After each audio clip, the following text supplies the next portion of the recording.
Hello বন্ধুরা, আজকে আমি চলে এসেছি আমার ফেভারিট লাঞ্চ নিয়ে। দেখো, আমি বেগুন ভাজা করছি।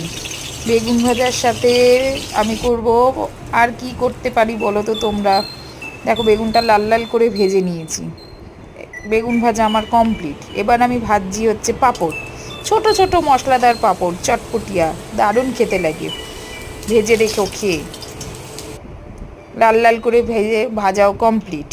এবার এটা কি বলো তো, তোমরা তো কেউ বুঝতে পারছো না। এটা হচ্ছে ডিমের অমলেট। ডিমের অমলেট, বেগুন ভাজা, পাঁপড় ভাজা। কেমন লাগছে বলো? খাবার আজকে জমে গেছে। এইবার দেখো, মশলা বানাচ্ছি। এটা কিসে দেবো?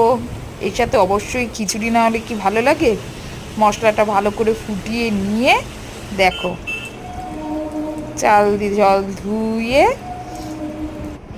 রেডি হয়ে গেল আমার খিচুড়ি।